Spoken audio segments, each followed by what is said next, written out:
Bonjour les amis, je suis ravie de vous retrouver aujourd'hui pour vous parler du Petit Lenormand et de la psychologie. Pourquoi je vous en parle? Parce que tout simplement je suis sur Instagram, The Snake and the Moon, donc c'est Laura de son prénom, qui tient donc ce profil Instagram et qui parle de tarot et qui parle aussi de Petit Lenormand puisqu'elle aime aussi beaucoup le Petit Lenormand et dans le tarot elle aime bien aussi beaucoup le tarot de Thoth. Moi personnellement le tarot de Thoth je ne m'en occupe pas pour l'instant, mais moi je suis passionnée par le Petit Lenormand et quand j'ai vu le lancement d'un challenge Psycho Lenormand, je me suis dit tiens c'est intéressant. Alors déjà, il faut que je vous explique parce que sur la chaîne, je vous ai beaucoup présenté des challenges, mais des challenges de présentation de jeux. Sauf qu'il existe plusieurs types de challenges. Il y a les challenges où on présente des jeux sur différents thèmes. Et il y a aussi les challenges de tirage de cartes. Et ça, c'est vrai qu'on le voit plutôt sur Instagram que sur YouTube. Et je me suis dit, bah, pourquoi pas faire une vidéo sur les challenges que je fais sur Instagram. Alors, je vous présente ici le profil de The Snake and the Moon, donc de Laura, et je vais vous expliquer un petit peu comment ça fonctionne. Alors déjà, quand j'ai entendu parler de Petit Lenormand et Petit Lenormand et psychologie, sur le coup, je me suis dit, oh, je sais pas trop si Petit Lenormand... c'est vraiment excellent pour faire de la psychologie. Moi, je vois plutôt le tarot, etc. Et puis, je me suis dit, ça serait l'occasion d'essayer. Alors, pour tout vous dire, je n'ai pas encore tiré. Je vais faire avec vous. Je vais juste vous présenter donc le challenge. Donc voilà, on a ici la présentation. Donc, c'est sa vidéo sur Instagram.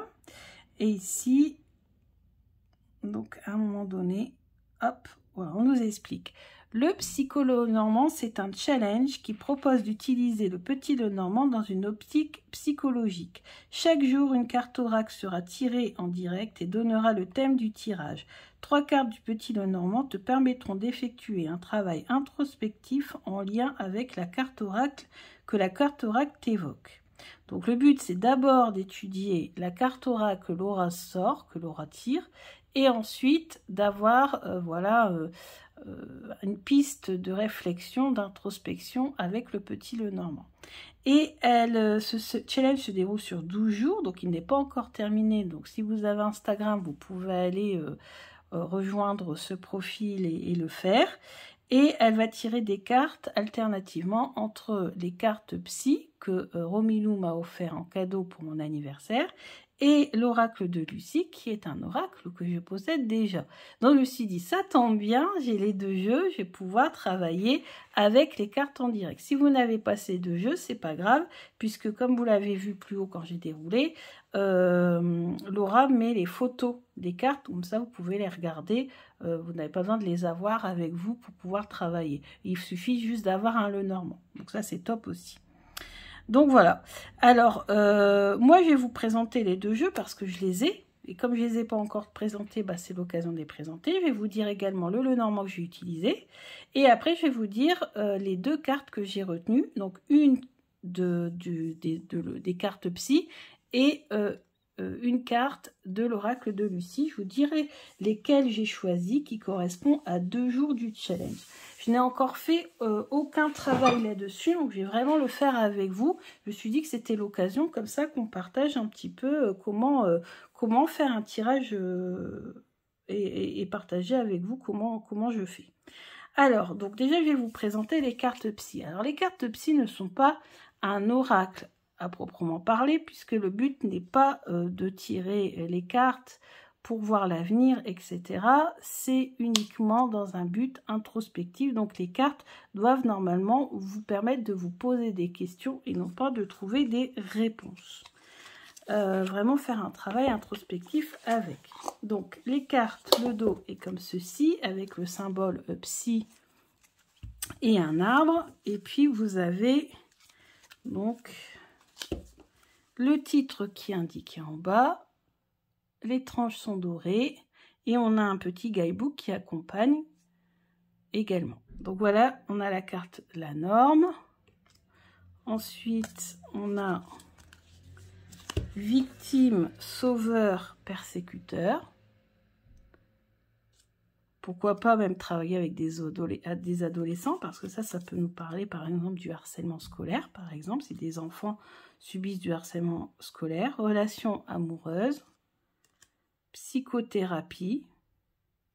Alors l'avantage, c'est que les illustrations qui sont sélectionnées sont au second degré, sont un peu humoristiques, et il y a beaucoup de détails, donc il faudra vraiment travailler sur tous les détails quand on étudiera la carte.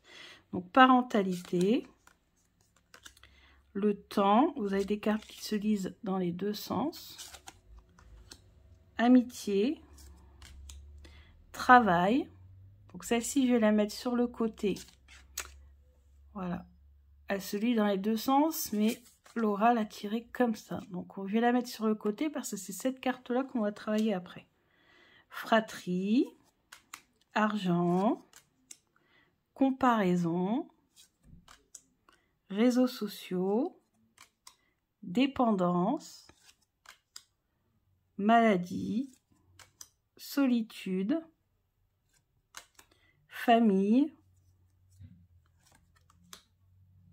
l'inconnu, consommation, intelligence, appartenance. Elle glisse bien.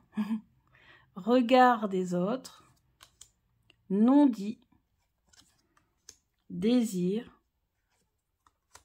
rêve, sexualité,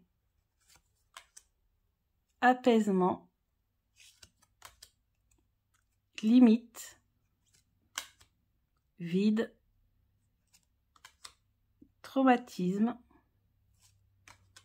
créativité, doute, masculin, féminin, jeu d'enfant, jeu JE, parler du moi, l'ego, l'intuition, s'alimenter. Tiens, ça serait un sujet qu'il faudrait que j'explore. Le corps, la perte, le fantasme, sublimation, pulsionalité. Intéressant. Donc, il y a vraiment des thèmes super intéressants à travailler. Protection, défense, pardon, ressources, choix, symptômes, contrôle, humour, souffrance, douleur, honte, culpabilité, impuissance, peur, colère, joie, échec, hypersensible, tristesse, spontanéité et joker. Donc là, joker, je pense qu'on y met ce qu'on veut. Donc voilà la présentation du jeu Psy. Donc vous voyez, il y a beaucoup de thèmes abordés dans ce jeu.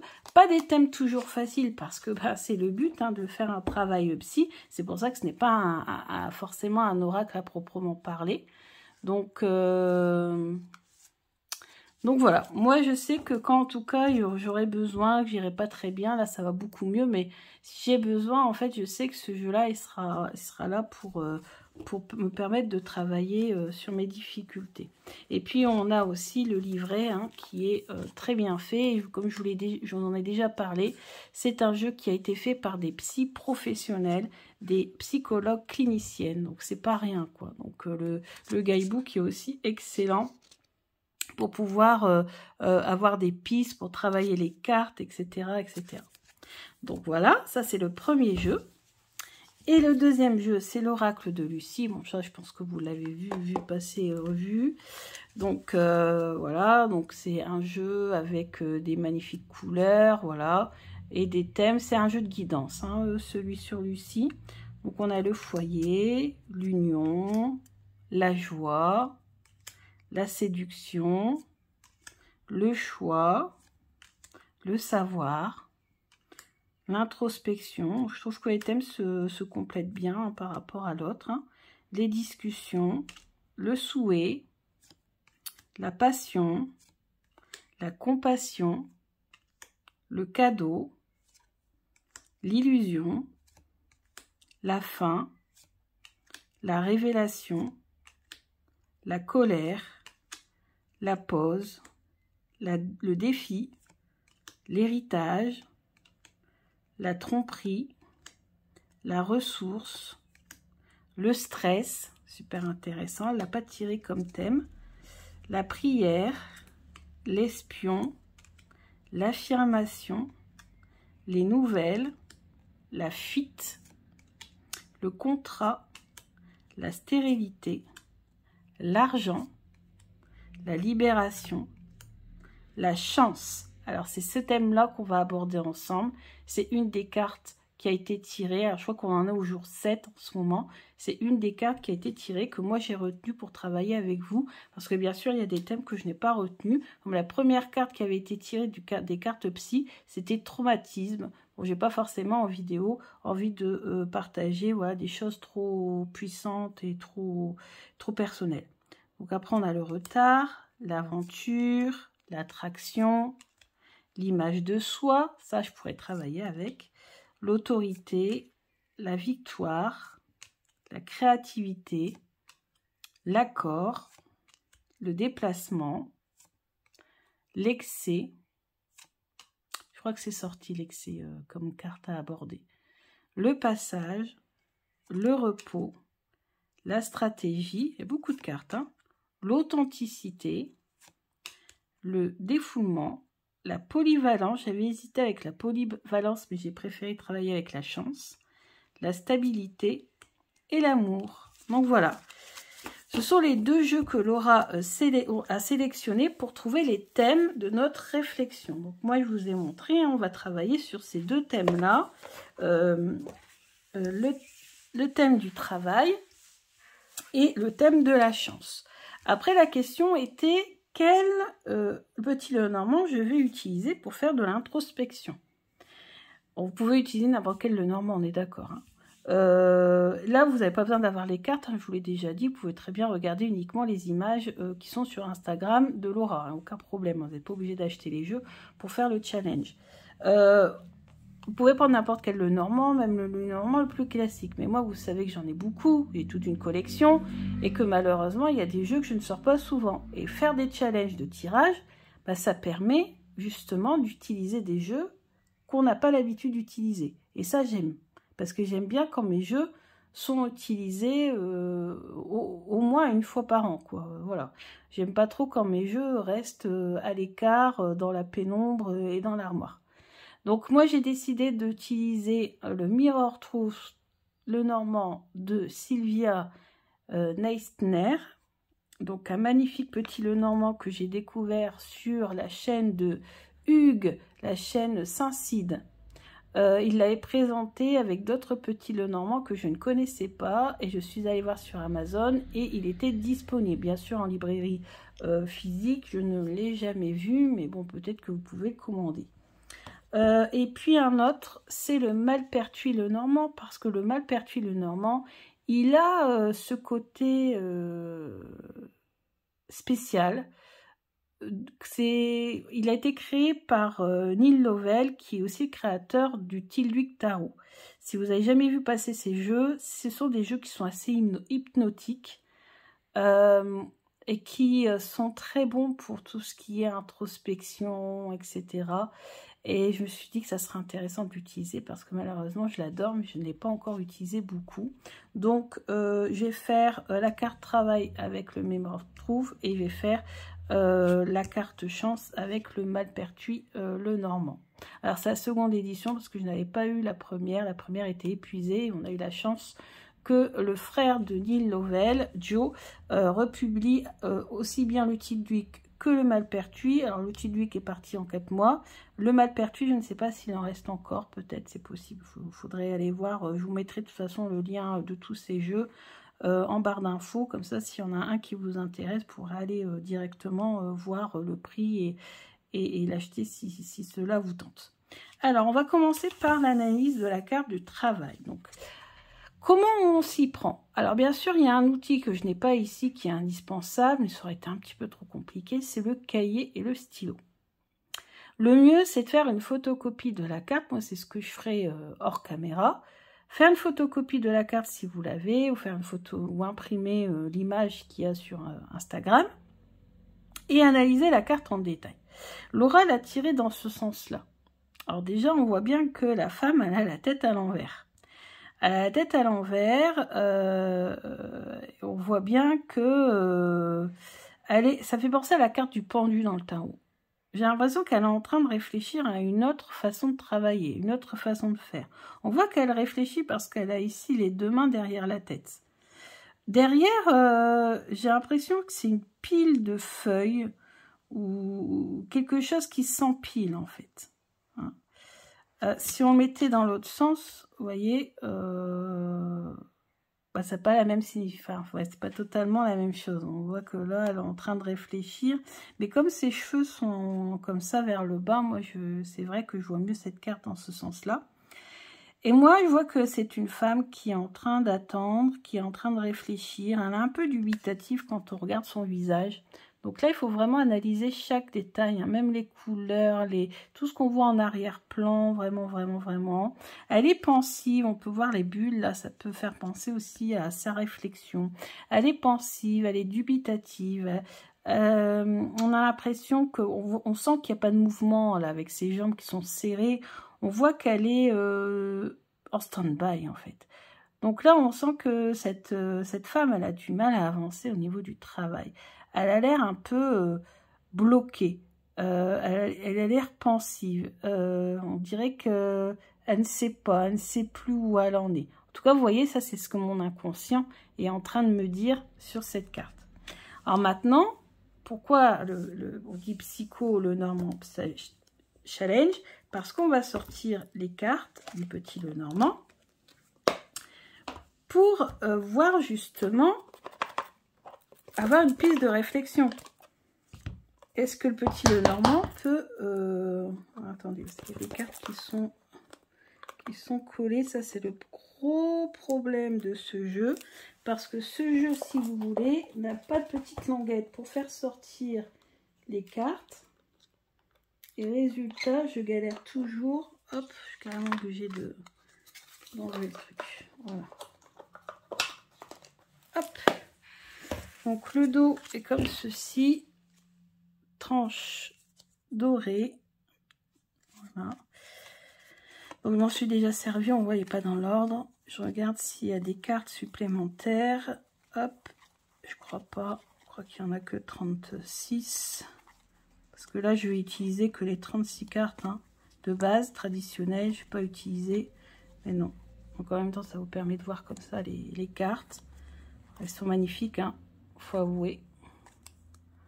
Ouais, magnifique. Voilà. Celle-ci. Hop. Voilà, c'est bon. Alors, piste de réflexion. Piste de réflexion sur le travail.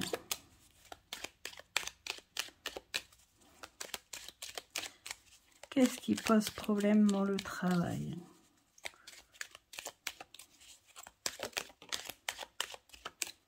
Donc, on va prendre 3 cartes.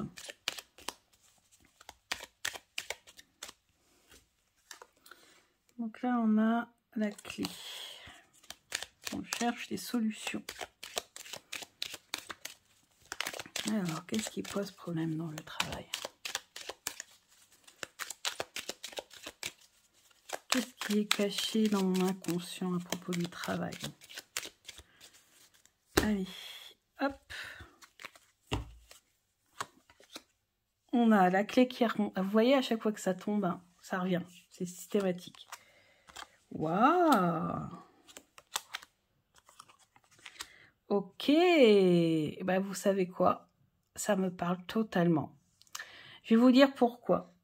Je vais vous dire pourquoi, parce que en fait, justement, je suis dans cette situation-là où je suis en train de réfléchir au niveau du travail, de mon travail rémunéré, à la solution qui me permettrait de retrouver de l'énergie et de la joie de vivre et de récolter enfin les fruits de mon travail. J'ai investi beaucoup d'énergie. 5 ans d'études, ça fait 19 ans que je travaille dans le même domaine. C'est énormément d'investissement. Mes études m'ont demandé beaucoup de travail, beaucoup de mémorisation. Ça a été des journées entières coincées dans ma chambre à apprendre, à réviser, à travailler.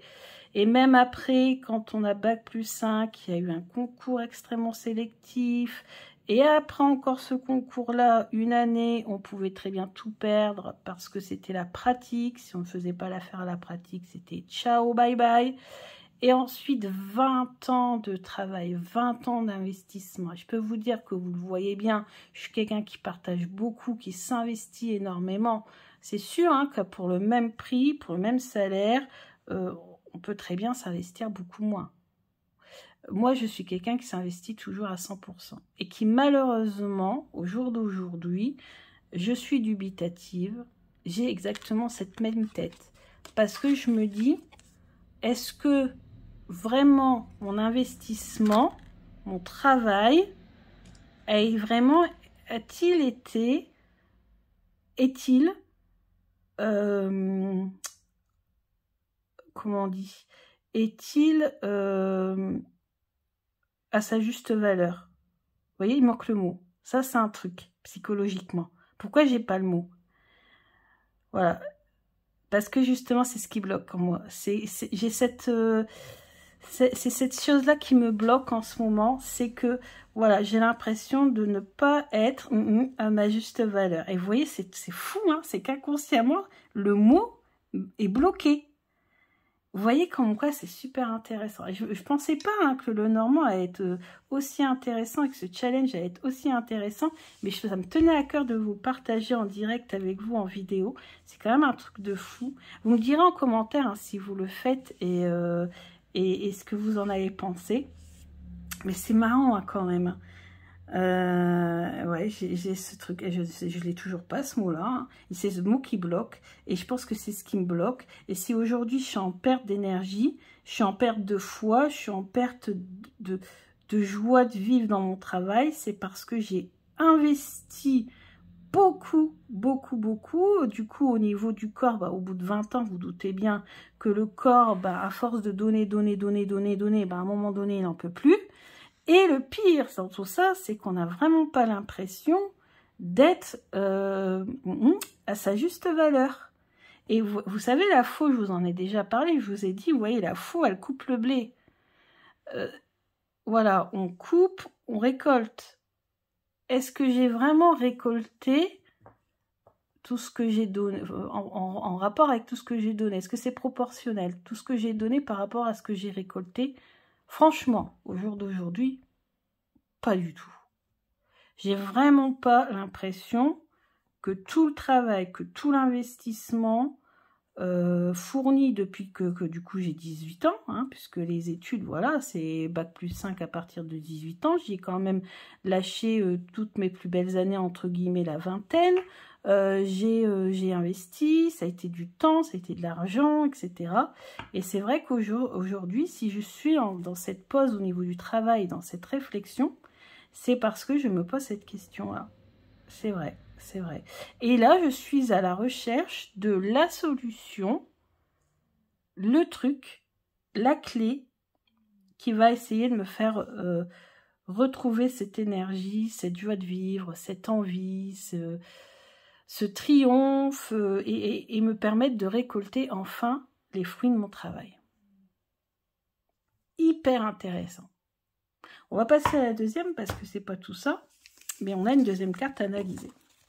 Vous me direz en commentaire hein, si ça vous a parlé et ce tirage, et n'hésitez pas à faire le vôtre. Et il y a plein d'autres thèmes, hein, parce qu'on a au jour 7, donc en tout il y a 7 thèmes qui ont été abordés et le challenge n'est pas encore terminé. Donc, vous voyez, c'est super intéressant. Je pensais pas, hein, parce que moi j'étais plutôt celle qui se disait oh, psychologie le normand, je sais pas trop si c'est fait pour aller l'un avec l'autre. Ben, vous voyez, finalement c'est pas trop mal. Alors ensuite, on a la carte chance. Donc pareil, même chose, on analyse tous les symboles présents sur la carte. Donc ici, on a une machine à sous. On a des cloches, on a des trèfles à 4 feuilles, on a un fer à cheval qui d'ailleurs, entre guillemets, pour l'illustratrice, est mis à l'envers. Et ça, Yéna, je pense qu'elle le sait. Le fer à cheval doit toujours être vers les deux petits traits vers le haut. Pourquoi? Parce que là, la chance, elle est en train de partir, alors que la chance, elle doit rentrer. C'est comme une coupe. Et là, le fer à cheval est mis à l'envers. C'est pas grave. On a les dés qui symbolisent le hasard. On a les cerises qui symbolisent tout ce qui fructifie, en fait. Hein. On a le 7, le chiffre 7 qui est en train d'apparaître. 7 porte-bonheur. Le trèfle à 4 feuilles porte bonheur. On a le vert, symbolise l'argent. On a la machine à sous qui, enfin c'est pas une machine, si c'est une machine à sous, enfin je sais pas, bref, peu importe, qui symbolise ouais, tout ce qui est machine à sous, jeu de hasard, loterie, etc., etc. Alors moi, ce que ça m'intéressait quand elle a sorti cette carte, Laura, parce que justement, je suis en train de travailler sur l'abondance financière, pas que, hein, mais l'abondance, c'est l'abondance dans tous les domaines, mais j'essaie de travailler quand même sur le côté financier en ce moment, dans tous les domaines de la vie, mais aussi en magie, aussi, je suis en train de travailler, en train d'essayer de lire des livres et tout ça pour voir comment on peut essayer de, avec la loi d'attraction aussi, d'attirer, parce qu'on peut attirer, hein, bien sûr, ce genre de choses, on peut attirer la chance, on peut attirer l'argent à soi, on peut demander à l'univers, etc. Et si on le fait sincèrement et honnêtement, et si bien sûr on redistribue toujours une part de ce dont on reçoit, de ce qu'on reçoit, c'est très important, hein, c'est comme ça que marchent les lois de l'univers, c'est que si on vous donne, il faut aussi rendre. Il ne faut pas chercher que à recevoir. C'est comme aussi, j'ai vu de plus en plus de gens qui essaient d'avoir des tirages gratuits, Hein. Ouais, mais c'est bien, hein, mais à un moment donné, si vraiment vous voulez faire entrer l'abondance dans votre vie, vous pouvez recevoir, mais il faut aussi savoir donner. C'est important, parce que sinon, ça s'arrête, en fait, si vous voulez. Donc là, je suis en train de travailler sur ça, et c'est comme ça d'ailleurs que j'ai appris tout ça, hein, la loi d'abondance, etc., donner, recevoir, c'est un équilibre en fait, si vous voulez. Donc moi, ça m'a fait penser à ça. Donc là, je vais utiliser le Malpertuis, le normand, et je vais demander...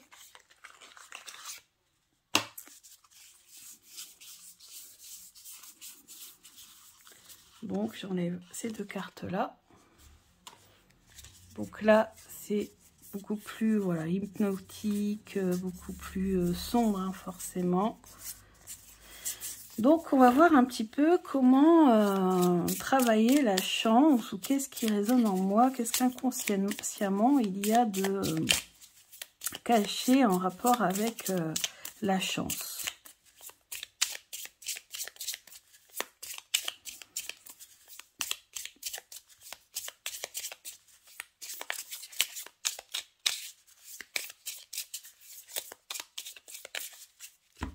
Allez, je coupe.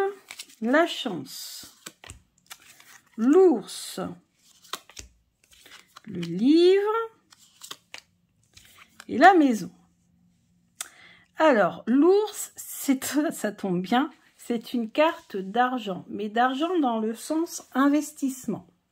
Dans le sens économie aussi. C'est l'équivalent de l'écureuil pour moi dans l'oracle G. Donc, l'ours, ça peut être aussi l'entrepreneuriat, ça peut représenter un patron, ça peut représenter aussi une personne importante de la famille, etc., etc. À côté, on a le livre, et le livre ici est représenté par, c'est marrant, hein, mais par une boîte où on a au-dessus le Tilduc Tarot. On a l'impression que c'est carrément une boîte de tarot. Bizarre, hein? C'est marrant. Inconsciemment, c'est... Et on a la maison. Alors, ici, le message que je ressens inconsciemment, qu'est-ce qui vient en fait dans mon esprit, c'est que peut-être, si je veux faire entrer l'abondance dans ma vie, c'est peut-être de devenir ou de travailler en tant qu'entrepreneur, parce que l'ours c'est un entrepreneur aussi, dans le domaine des formations ou dans le domaine du tarot, dans le domaine des cartes hein, en général. Le livre, ça représente aussi tout ce qui est secret, mais ça représente aussi tout ce qui est formation, etc. Et ici, on a la maison. La maison, c'est ici, c'est le foyer. Alors, il y a deux solutions possibles. Soit on me dit que peut-être la chance va me sourire par le biais de mon investissement dans les cartes. Ça peut parler peut-être de ma collection de cartes, j'en sais rien. Ou mon investissement dans mes vidéos YouTube, puisque même si on n'a pas la carte des étoiles qui symbolise Internet, en fait, je m'investis dans le domaine voilà, ésotérique, les cartes, etc. à travers ma vie. Et puis, je travaille à la maison quand je fais ça. Je ne suis pas en extérieur, je suis à la maison. Donc, peut-être que c'est ce coup de chance qui doit bientôt m'arriver ou qui va m'arriver.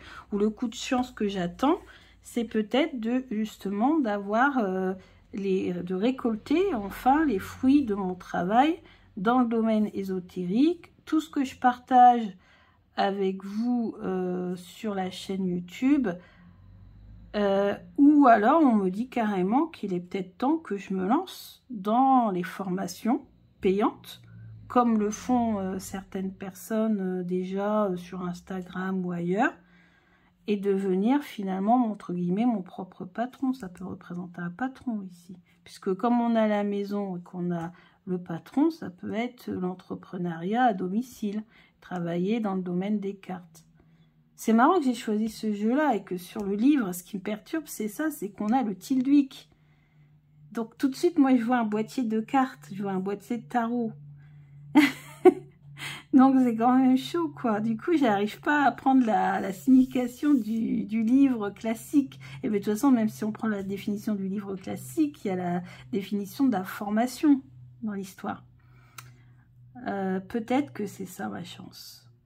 Peut-être que si je me mets à faire des formations, alors je sais que pour cet été, puisqu'au mois d'août, Steven ne sera pas là, je vais sûrement me sentir un peu seule, j'avais dans l'idée d'organiser des rencontres ici sur Cambrai, autour des cartes, de prendre mes derniers jeux reçus, et puis qu'on se rencontre quelque part, dans un salon de thé ou ailleurs, et puis qu'on puisse discuter des cartes, se voir, quoi, et ça serait peut-être le début d'autres rencontres qui seraient beaucoup plus formelles autour de la formation, l'enseignement, en fait, ça, voilà, c'est l'enseignement, ça c'est possible, l'enseignement et enseigner les cartes, enseigner, alors moi ça serait plus le Petit Lenormand, hein, d'abord, Petit Lenormand, l'oracloger, le Béline, tout ça, le tarot, bon après je pense que j'ai pas mal de capacités maintenant aussi, j'ai déjà fait pas mal de cours sur internet, et même si c'est pas en réel, c'est pas en vrai, vu qu'ici on a la maison, ça peut être via la chaîne YouTube, peut-être, qui sait. En tout cas ici il y a une chance, une opportunité à saisir, je pense, dans ce domaine-là. N'hésitez pas à me dire pareil ce que vous en pensez de ce tirage, ce que vous ressentez, parce que j'aime bien avoir votre avis. Vous savez, quand c'est comme ça, quand c'est pour soi, c'est toujours compliqué, ou peut-être pas forcément toujours tout. Après, comme c'est de l'introspection, forcément, chacun voit un petit peu voit les choses en fonction de son inconscient. Hein. C'est un travail personnel, mais j'aime bien savoir un petit peu ce que vous en pensez. Bon, en tout cas, j'espère que cette vidéo vous a beaucoup plu. Je vous mets le lien du profil Instagram de Laura, The Snake on the Moon, sur Instagram, je vous mets en barre d'infos. Vous irez voir, elle a fait aussi d'excellents tirages où elle mixe tarot et le normand. Ils sont vraiment géniaux. Enfin, c'est un de mes profils Instagram préférés. Donc, n'hésitez pas à aller voir, elle est super. Donc, je vous embrasse bien fort. J'espère que ça vous a plu. Ça change un petit peu des challenge cards, même si des challenge cards, je vais encore en faire pas mal. Mais voilà, de temps en temps, je vous montrerai des challenges de tirage. Je ne vous ferai pas tous les thèmes abordés. Hein, d'ailleurs, je vais continuer puisque je vais aller voir les autres thèmes qui ont été abordés les autres jours. Et j'ai même d'ailleurs échangé, je pense que je vais mettre la vidéo sur Instagram en lien, comme ça, en mentionnant Laura, comme ça, elle pourra peut-être venir voir la vidéo, pourra me dire peut-être ce qu'elle en pense si elle la regarde. Bon, écoutez, je vous dis à bientôt. Gros bisous.